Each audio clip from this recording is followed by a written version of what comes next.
Hello বন্ধুরা, আমার ঘরের গল্পে তোমাদের সবাইকে স্বাগত। আমি আগেই বলেছিলাম এখানে খুব ভালো আনারস পাওয়া যায়। তো আমার ঘরে কালকে এসেছে আনারস। তা ভাবলাম কেননা আজকে আমি তোমাদের সাথে বিয়েবাড়ির স্টাইল আনারসের চাটনিটা রেসিপিটা শেয়ার করি। প্রথমেই দেখো, আমি আনারসের দুটো সাইড প্রথমে কেটে নিলাম। এবার কি করব, আমি লম্বিভাবে আনারসের খোসাটা খুব সুন্দর করে ছাড়িয়ে নেব। তুমি ভাবতে পারবে না আমি একদম আনারস খেতে পছন্দ করতাম না। আনারসটা খেলেই কেমন যেন আমার মুখ চুলকাতো। কিন্তু এখানে এসে আমি যেন আনারসের ফ্যান হয়ে গেছি। এখানে আনারস যেমন মিষ্টি তেমন রসে ভরপুর।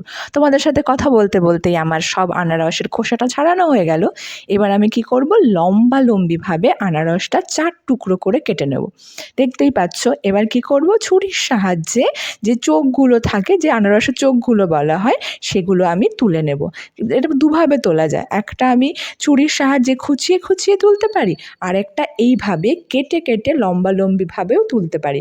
এটাতে কি হয়, এটাতে একটা ডিজাইনও হয়ে যায়। দেখতেই পাচ্ছ, তোমরা দুভাবের যে কোনো একভাবে খোসা এই চোখগুলো ছাড়িয়ে নেবে। তোমাদের সাথে কথা বলতে বলতে আমার চোখগুলো ছাড়ানো হয়ে গেছে। এইবার আমি কি করব বলো তো, এইবার আমি এটা ভালো করে কুড়িয়ে নেব। চলো দেখা যাক এবার আমি কি করি। এইবার আমি কি করব, এইবার দেখো, এই মাঝখানে যে শক্ত অংশটা রয়েছে সেটা কিন্তু আমি ফেলিনি। এইবার ওই শক্ত দিকটা আমার হাতের মধ্যে নিয়ে নেব, আর বাইরের দিকটা আমি ঘষে এটা দেখো, দেখতেই পাচ্ছ আমি শক্ত দিকটা ভেতরের দিকে নিয়ে নিলাম, আর বাইরের দিকটা ঘষে এর পেস্টটা বা পিউর যেটা থাকে সেটা আমি বের করে নেব। চলো, এই দেখো আমার এটা কোরানো হয়ে গেছে। আর কি করব, যে শক্তটা রয়েছে সেটা কিন্তু আমরা দেব না, সেটা আমরা সাইডে রেখে দেবো। এটা কিন্তু আমরা একদম রান্নার কাজে ইউজ করব না।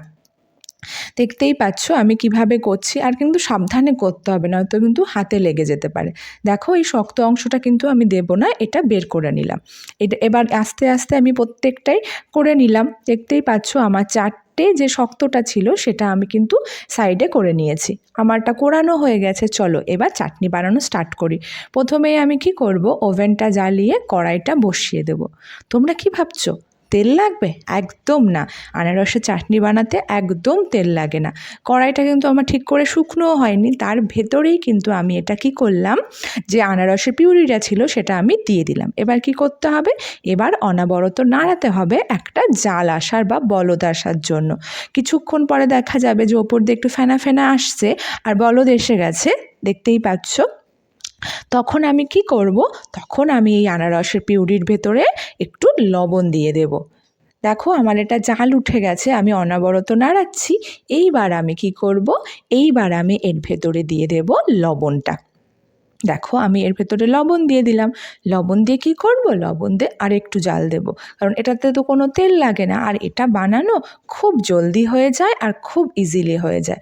দেখো এটা আমার কিন্তু ফুল জাল উঠছে, দেখতেই পাচ্ছ। এবার আমি কি করব, এইবার এর ভেতরেই আমি কাজু আর কিশমিশ ধুয়ে নিয়েছি, আমি 1 মুঠো কাজু আর 1 মুঠো কিশমিশ আমি এর ভেতরে ছড়িয়ে দেব। ছড়িয়ে দেওয়ার পরে তোমরা কিন্তু দেখছো যে এটাতে কিন্তু অনবরত চাল উঠে যাচ্ছে। সত্যি কথা বলতে আমার আনারসটা এতটাই মিষ্টি যে এর ভেতরে না চিনি না দিলেও তুমি খেতে পারবে। তবুও তোমাদের দেখানোর জন্য আমি এর ভেতরে 2 থেকে 3 চামচ, ছোট চামচে 2 থেকে 3 চামচ চিনি দিয়েছি। সেটা দিয়েও খুব মিষ্টি হয়ে গেছে। তোমাদের আনারসটা যেমন থাকবে সেই আন্দাজে তোমরা কিন্তু চিনিটা দেবে।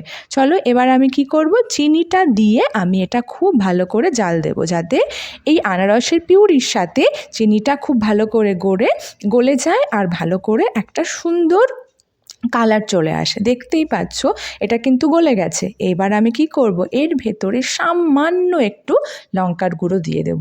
দেখতেই পাচ্ছ আমি সামান্য একটু লঙ্কার গুঁড়ো দিয়ে দিলাম। এবার কি করব, এবার আর একটু ভালো করে জাল দেব। আমার চাটনি কিন্তু একেবারে হওয়ার পথে। তুমি ভাবতে পারবে না আমার রান্নাঘর শুধু না, আমার পুরো ঘর একটা সুন্দর গন্ধে ভরে উঠেছে। আমি দেখতে পাচ্ছিলাম আর শুনতে পাচ্ছিলাম, আমার এতটা ভালো লাগছিল কি বলবো, এতটা সুন্দর গন্ধ বেরোবে। চলো তোমাদের সাথে কথা বলতে বলতে আর এটা ঘোরাতে আমার চাটনি কিন্তু তৈরি হয়ে গেল। এবার ঢেলে নিলেই তৈরি হয়ে গেল বিয়েবাড়ির স্টাইল আনারসের চাটনি। তোমরা কিন্তু বানিয়ে খেও আর আমাকে